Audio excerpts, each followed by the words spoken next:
movements. Is there a difference between functional movements? Is there a difference between primal movements? That's what we're going to get into. Teresa, thank you so much for that question. I really appreciate it. I love when people in the community interact and send me questions and comments, and I love replying. And again, by no means am I an expert in any of this. I'm just sharing with you what it is that I know, what I've been learning, what I have been practicing and doing. So this is, again, just my opinion, and you are more than welcome to share in the comments your opinions, your feelings, what you've learned and what you've grown. That way we can all learn and grow together. So let's have a look at like functional movement. Let's have a look at primal movement. What is the difference? Is there a difference? And what is it about? So functional movement. Let's start with functional movement. Functional movement are those movements that like really mimic real life activities and that involve, again, a multiple group of like muscles and joints that then work together. So if you think of functional movements, it is those things that are functional, like squatting. Like if you need to squat to get down to the drawer down here, bending over sideways to that, getting into a car, getting out of a car, maybe carrying, shopping, maybe holding or lifting a baby, bending down, I said that already. So those are definitely your functional movements, and we definitely all are using them and incorporating them every day in our life. Primal movements, on the other hand, are they're fundamental movements to our evolution. They're also very instinctive movements that we humans have evolved to perform over the years, mainly for survival. So if you think of that, for survival and kind of like also like the everyday task. So if you think about it, it's kind of like having that quick spurt, that quick sprint to run away from whatever it is that is chasing you. Or maybe to like jump up and grab a bar and pull yourself up to get away from whatever it is that is chasing you. I have no idea why I've got chasing in my mind. But it's also kind of like those, I suppose it's because it's for survival. So usually to survive, we're running away from a bigger predator or something that's wanting to eat us. Maybe it also means kind of like crawling and being very, very quiet. And moving in a different way than we normally would. It could also mean like walking very mindfully to save a lot of energy if you had a long distance to walk. So that would be kind of like, to me, the key differences between functional movements and primal movements. So the key kind of like differences, functional movements are those that are adapted for efficiency and practicality in our modern day activities. Like thousands, millions, I don't know, years ago, we didn't have drawers that we needed to open and close and to store things in. We were operating very differently. So functional movements are those movements that we really need to incorporate for ourselves.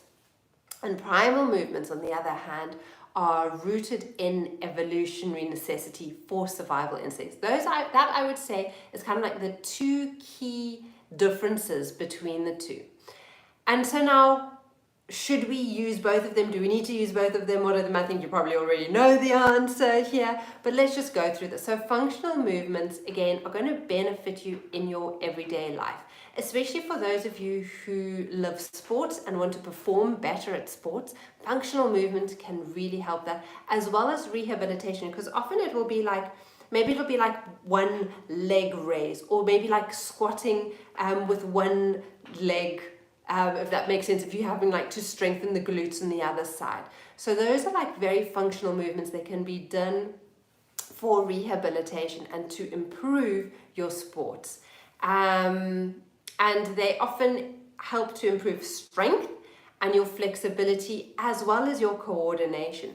Whereas primal movements, they actually help to benefit overall function and overall movement patterns.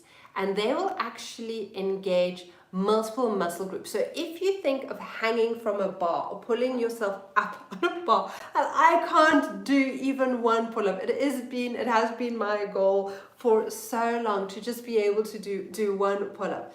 But if you think about that, it is not just kind of like arm or shoulder strength that you need. You need grip strength to be able to hold. That's probably one of the biggest reasons why I struggle with a pull-up, is that grip strength. Even if you just hang from a bar, if you've tried that before, you will notice how much of your whole body actually gets activated. You'll notice that when you try to pull up, not just the arms, but your shoulder groups, your abdominals kick in.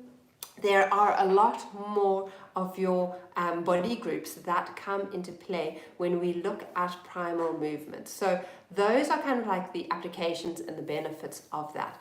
Now, we need to incorporate both. We need to do functional movements and we need to do primal movements for overall holistic body health, for ourselves, for what we need to do. And there is a lot of synergy between the two. So nothing is ever really black and white. There are a lot of gray areas. So there are a lot of functional movements that maybe come from the primal movement. And there are a lot of primal movements that, again, are very functional. I've got my dog coming in, so I'm going to wanting to come in. I'm going to shorten this and make this pretty... I'm going to end this shortly, I should say. So pretty much the main things that we want to look at is that functional movements really focus on daily practical activities, while primal movements emphasize like the fundamental instinctive activities. And that's why like crawling that I was chatting about in that mature body, what we need to do for mature bodies is so important. And yeah, we should be doing all of them. We should be doing both. Don't get caught up on like, is this a functional movement? Is this a primal movement? Just get on the mat and do stuff. That is my takeaway for you. And again, pop in the comments if you have any more questions. I love answering questions as best as I can. We'll crowdsource from the community where we need to. Remember to like and share with anyone you find that this will be helpful for. And I will catch you tomorrow for another update. Thank you so much for paying attention, for being here, and look forward to seeing you soon. Take care.